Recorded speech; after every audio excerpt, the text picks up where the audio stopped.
I'm Janice Edwards. Coming up on Signature Silicon Valley, San Jose's new mayor, Sam Liccardo, joins us. Then invent your future, dare to be digital, and the YWCA of Silicon Valley. That's all coming up next. Join us.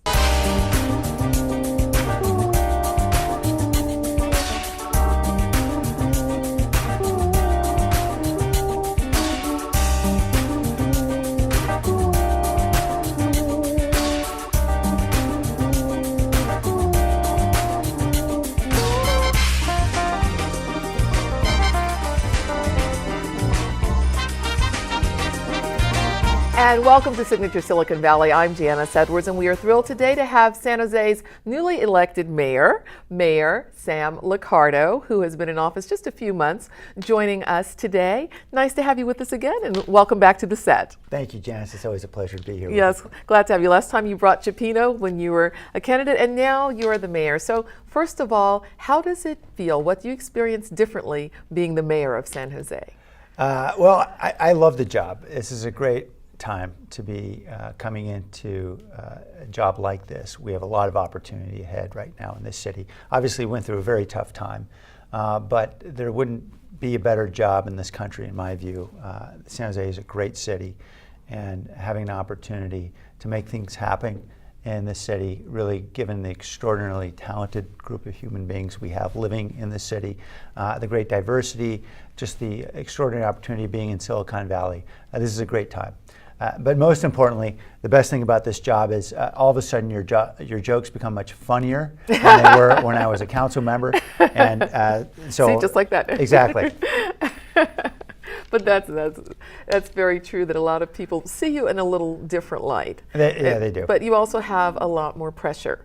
I mean, there's the accolades, but at the same time, you're dealing with still the pension issues. Mm-hmm. You issued what some have called an olive branch of a $25 million offer regarding the pension, and now that has yet to be voted upon and all of those things. So yeah, we still have a lot of challenges, certainly, and the biggest right now is addressing the challenge we have with our police department. We recognize officers had been leaving. We're having a difficult time attracting officers, and working out the pension dispute is really key to that. We recognize that, and so that is what animated my effort about 3 weeks ago with the council to reach out to the unions with a proposal about how we could have a strategy for negotiating that would enable everybody really to be able to protect their most important interests. And you know, we'll see how that turns out. We know there's going to be a few more days of discussions, and hopefully we'll get everyone to the bargaining table soon. Yes, and certainly safety is key in the minds of so many citizens here. Mm-hmm. And you've proposed a home security camera registry. Mm-hmm. How exactly would that work? Well, it's actually working right now. We just launched it a few days ago, and it's a fairly simple idea. We know there's lots of privately owned security cameras out there in homes and businesses throughout the city, and the idea is to simply allow folks to voluntarily sign up on the police website. The department then knows if there's been a burglary or robbery somewhere nearby, that they can call if there's a camera somewhere nearby and ask for permission to look at the videotape. This is a tool that Philadelphia used in about a year in over 200 arrests. And so it's something that can certainly help the officers and save them a lot of time, so they're not out there knocking on doors every time a burglary happens. Yes, a couple of people were concerned about their privacy, but it is completely voluntary. And it's not that there would be something attached where people are surveying you at other times. It's That's just right. Your video when you decide to share it. Yes, the police would not be involved in looking at live feeds. I think that's important, and really it doesn't give the police any more discretion than they have today. If someone doesn't want to show their videotape, they can say no. You're on March 14th, State of the City is coming up. What can we look forward to hearing from you during that time? Well, we're getting breaking news here. Yes, there's. I always break the best news on this show. You know, part of the news is just the fact that it's no longer downtown, I think for the first time in the city's history. So we're moving it out to Independence High School. Mm-hmm. This is an effort, I think, first to engage our younger people who frankly don't get involved enough politically. We've seen the numbers around voting, for example, for that cohort from 18 to 24, and it's dismal. And so we want to get folks more engaged, young folks in particular. And so this is an opportunity to really engage with high school students in a meaningful way, and also to get to the east side. I've been hearing plenty from a lot of neighborhoods that they feel left out by City Hall, and this is an opportunity for us to try to reach out and engage. So we'll be out there with 2,000 of my closest friends, and I'll be talking an awful lot about issues that are at the intersection of safety and opportunity. Certainly we hear plenty in the news about safety issues, but really I think the most critical issue facing this city is the gap right now between those who are doing very well in this recovery and those who are struggling and being left behind.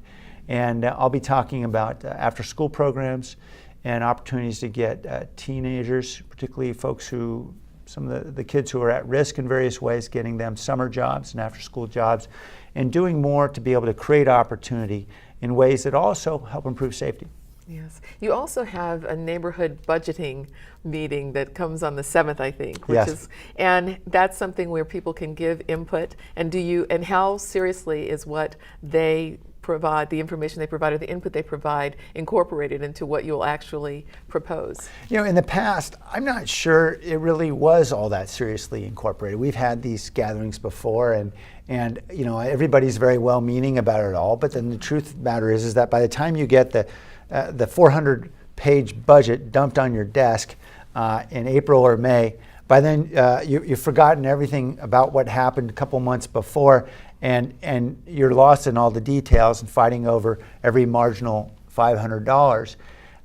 And so we want to experiment a little bit and see how we can better engage the public in a more meaningful way. And so we're going to be tweaking the approach a bit. One is we're going to be experimenting a bit with what we call participatory budgeting, and seeing how, if we can engage council district offices that want to offer the opportunity to bring residents in to actually dictate where dollars go. Not a poll, not a survey, but they actually are bound by the decisions that residents make when they come together. Really? And convening. It's an experiment that started in Brazil, in a little town called Porto Alegre, and has spread globally, this participatory budgeting. Now we're seeing it in precincts in Chicago and San Francisco and throughout the country. And what we're seeing is that it is a powerful tool for getting people engaged meaningfully in their communities. You don't put a lot of money in the middle of the pot, but by putting, say... What's not a lot that will be in the pot? Yeah, I mean, we're going to be talking about this certainly with my council colleagues, but by putting $100,000 or $200,000 into the pot of a district, the district is about 100,000 people, you let neighborhood leaders, community access, anybody who wants to participate come forward. And what you often find, at least we've seen in other cities, is that people find creative ways to leverage small amounts of money, $1,000 here, $500 there, and get volunteers out there to help fix the park bench and to beautify the park, and to get maybe some matching funds from their corporate foundation. Those kinds of things can go a long way and stretch public dollars. Wow. We have just a few minutes left, and I appreciate your time. Let's talk personally. From the time you were little, politics has been important to you. And now, as you have this incredible responsibility, what does it mean on that internal level of dreams coming true? Wow.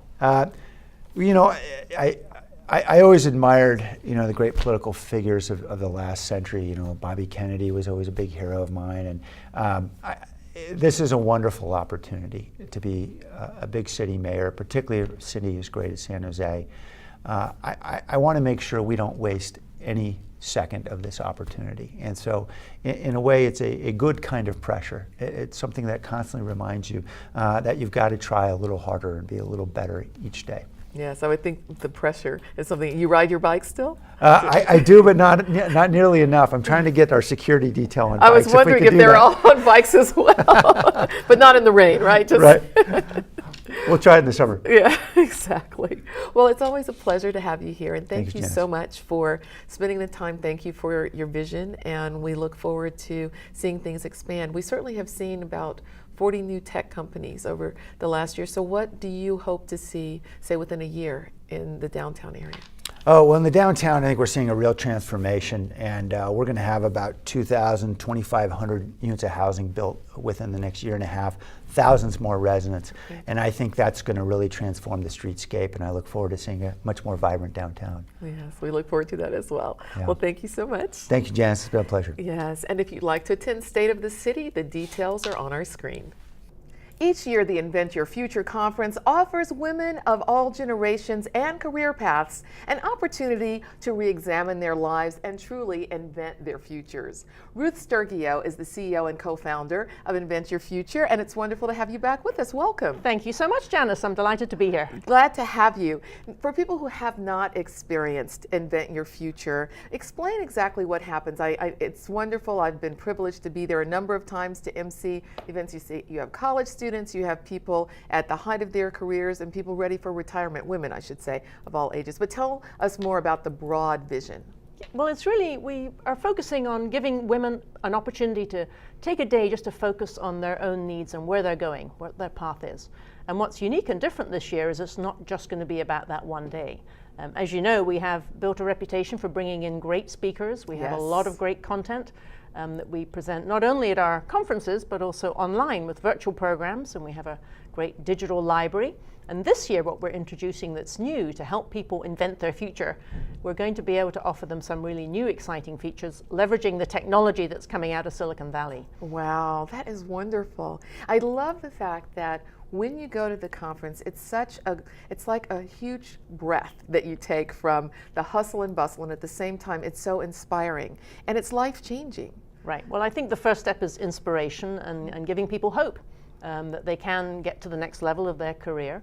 But it's also about really tangible tools, techniques, tips, best practices, role models that we can connect you with someone who can maybe help you on the next path to your journey. So not only meeting some leaders and authors, visionaries, and hearing from them, but also having the opportunity to connect with them with an online mentoring platform which we're adopting, which will allow you to continue that relationship.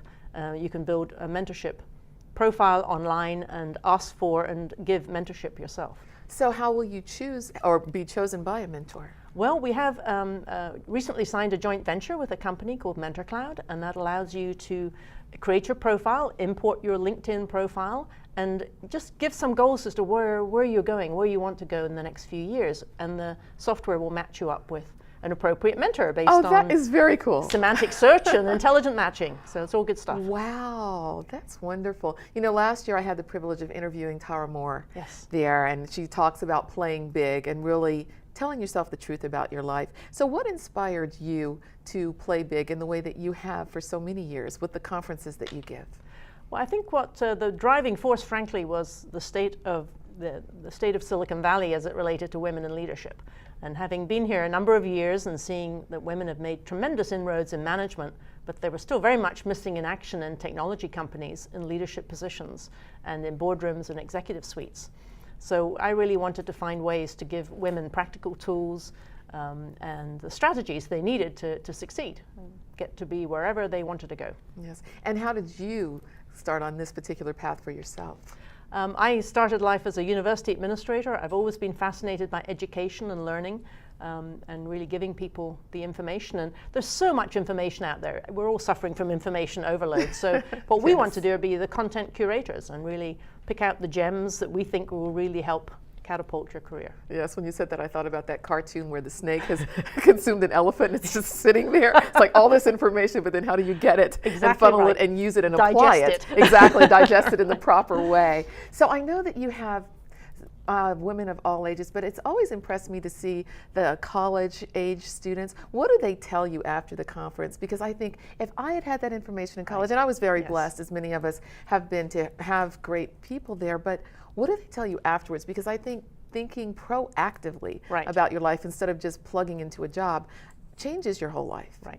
Well, and reaching women early when they can really set out a plan. Oftentimes young people don't think that far ahead, and what we're trying to do is really connect the generations, because I think we have a lot to learn from each other. This is the first time that we have 5 generations in the workforce at any one time. That's And amazing. so we can all learn from each other. The youngest generations are experts in social media. They can Yes. maybe help some of us who are a little newer to that field. Right. But we also have a lot of experience, those of us who've been in workplace, and can help guide the younger members with presentation skills, or how to present themselves for interviews, how to build that strategic network, which increasingly is really the most important way you can build your career, by building your network. Right. Stacey Lyons is going to join us for another segment in just a moment, and we're talking about Dare to Be Digital. But I'm wondering, from what you've observed, we talk about how amazing technology is, but at the same time, when it comes to connecting on that personal level, what have you observed are the challenges that have been brought about by our ever-growing digital age? Well, it can be very isolating, and people are perhaps have fewer opportunities now to go out and network during business time. We work with a lot of major companies where their employees are just not sent out to the numbers of events and conferences and learning opportunities that was the case 10 or 20 years ago. So it can be somewhat isolating, but what we're trying to do is turn lemons into lemonade and look at some of the new technologies that have been emerging with video collaboration, with the mentoring on the cloud, that I think really is a huge opportunity, and that will allow us to keep people connected, because it's all about, as my colleague says, contextual connections. Yes. Connections that are customized for you at your specific time in your career, and what you're going to need at this moment in time. We have the ability to match you up with the right people to help you. I love it. Well, you're going to stay with us, and before we talk with Stacey Lyons, we want to tell you how you can participate in the Invent Your Future conference. The details, the date, is on our screen. Stacey Lyons is the President and Chief Strategy Officer for Invent Your Future, and she joins us now to talk about the Dare to Be Digital conference. So Stacey, nice to see you again. Nice to see you. And this is a fairly new conference with Invent Your Future, meaning it's 6 years old as opposed to the other that's 9. But what happens at Dare to Be Digital, and who comes? What happens is magic. What happens is a group of young women coming together with industry mentors and professionals that will come up with solutions to real-world problems and potentially change the world. Wow, so specifically what does that look like in a day? In a day, it looks like you come in the morning and register between 8 and 9 a.m. and there are drones flying, taking pictures of you. There are burning boards, which are surfboards on land. There's a van that has laser printers and 3D laser cutting engravers. It's absolutely an amazing entrance into the conference. You register. The first part of the conference will be inspirational. We have folks like Steve Jurvetson from SpaceX and Tesla on the board. Wow. We have Jasmine Mendoza, a 12-year-old who came up with a biosphere and won the Disney Big Hero 6 challenge to end world hunger. We're going to inspire them in the morning, and then in the afternoon we're going to give them practical tools that they can use to meet their real-world challenge. And at the end of the day, they've earned a personal VIP backstage pass to their own private rock concert by the world's youngest social activism band called the WJM Band. Wow, very cool. It makes you want to be 12 again, right? Indeed it does. Or at least 15 to start all over. So Ruth, how did you come up with this idea in terms of expanding the Invent Your Future enterprises and what you offer? Well, we've often had programs for young women, because all of our programs are multi-generational, but a few years back we were approached by some of our corporate partners in Silicon Valley who said they saw a real need to reach out to young women in middle school and early high school, because that was a time when they tend to lose interest in math, science, and technology, which are the key underpinnings of the economy and the educational system. So we created Dare to Be Digital with a view to changing the image of computer science and science, technology, engineering, art, and math. Making it very cool. Exactly.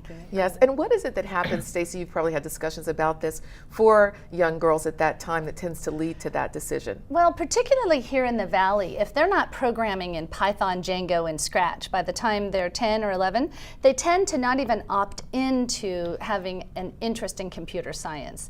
So what happens is they don't even opt in to understanding that no matter what career path they choose, that having that underpinning in digital fluency is key to their success. It can catapult them forward, whether they want to be an interior designer or an artist or a musician or a rocket scientist. Yes, it's incredible. In these days, especially with everything Right. being interconnected, That's social right. media, and That's all of right. that, you have to be multifaceted. You do. Yes. We were talking earlier about connection in this digital age. How do you find that the girls who come to the conference connect, if they do, differently because of what they learned? Well, sometimes they come to the conference because they were strongly encouraged and hoisted out of bed by some loved one, a parent, a guardian. You're someone. going to the Dare to Be Digital Conference, and you're going to like it. And you're going to like it. And what happens is they tend to be shy at first, and then they open up, and we make sure that they do.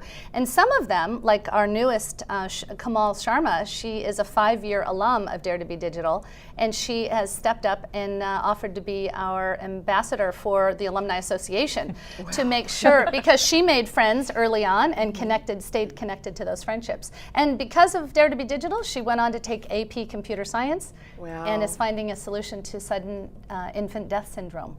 Oh my So gosh. connected Dare to Be Yes. Digital computing technologies with her love of medicine to actually solve a real world problem. So we're very proud, and we want to take that isolated case and multiply it times hundreds of thousands and then millions. Yes. Ruth, you're a mother. I know you're very proud of your daughter, but you must be so proud of what you're seeing here as well. Well, it's very inspiring, and the inspiration comes from the young people. They're extraordinarily creative, and they don't know what they don't know. Exactly. And don't tell them, for goodness sake. Right. So with a little encouragement, we hope to spark their interest and lead them into some interesting careers. Yes, very interesting careers. Just the whole world awaits. So thank you so much for being here. Thank you for the work that you're doing that is really making a life-altering difference in our society, not only giving hope and vision, inspiration, and tools, but really changing the world. So thanks. Thank you. If you'd like to attend it depends on your age, the Dare to Be Digital Conference, or if you have a daughter that you'd like to have attend the conference, the details are on our screen.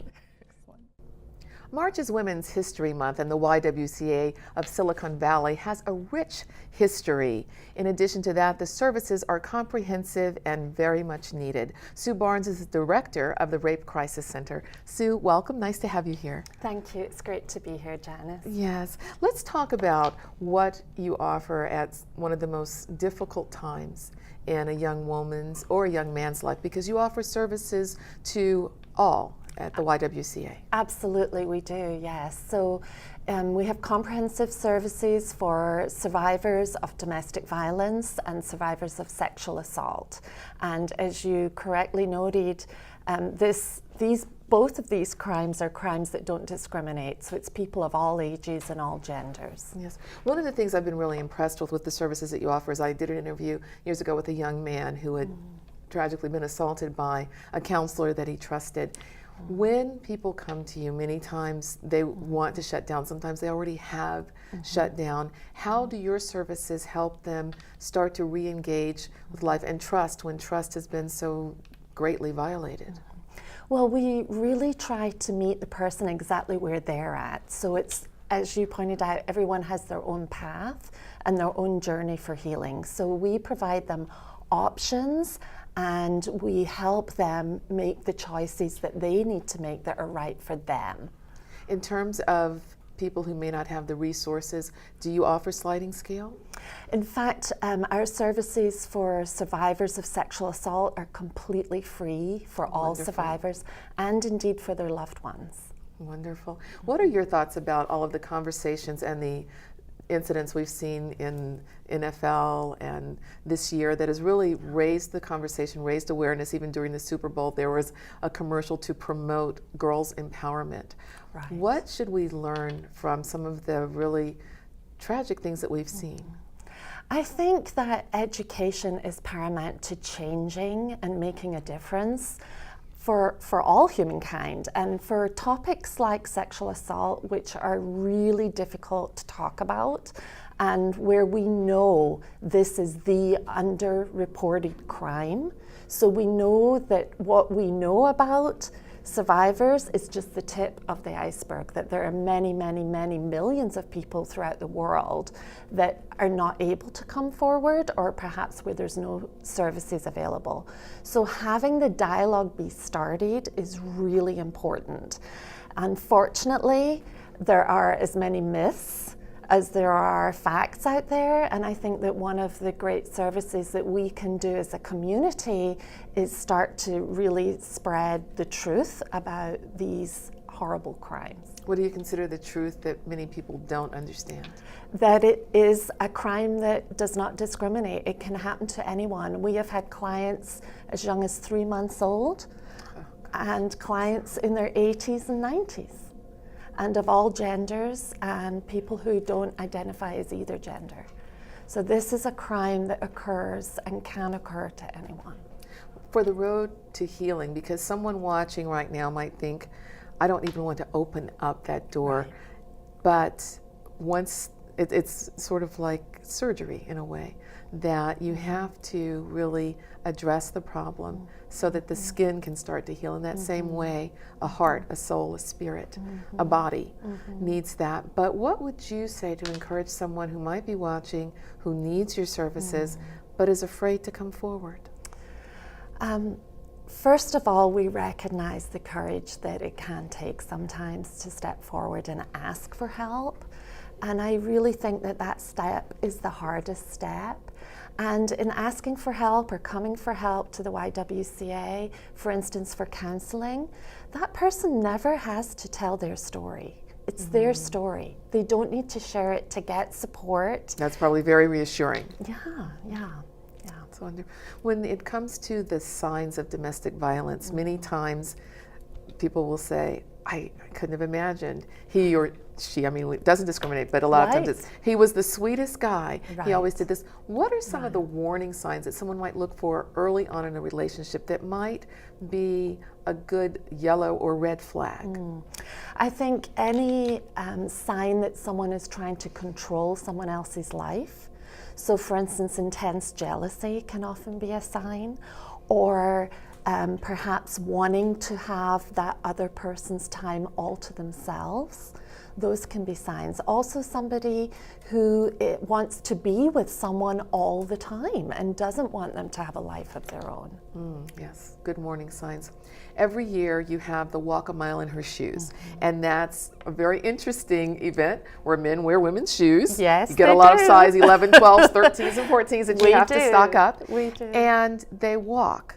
And the whole idea is to experience a sense of vulnerability that men are not often aware of. So that's the genesis of what's going to happen this year, because it's going to be in June. Right? It is. So this year we're having the Walk a Mile in Her Shoes event on June 17th in Santana Row. So we're very excited about partnering with Santana Row and really not just raising awareness for this horrible issue, but in fact we hope to raise some significant funds so that we continue to offer services, and not just intervention services but also prevention services to our community, and to do that in a way that is free to those that need those services. That's wonderful. In terms of prevention, what can someone do to prevent becoming a victim, if anything?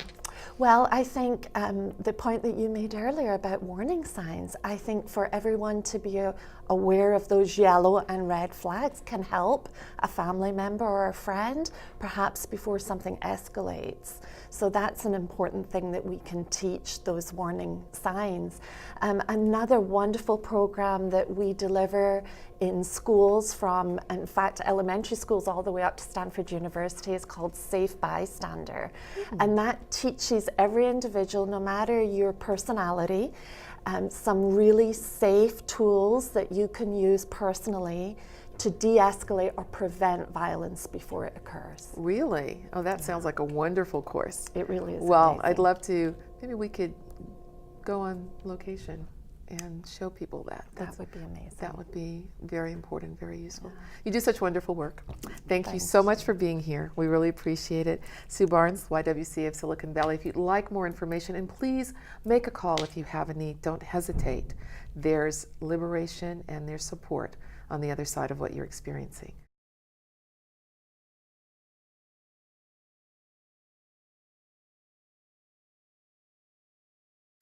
And thank you so much for joining us and for putting your signature on our Valley. I'm Janice Edwards. Please join us again next time. We look forward to seeing you then.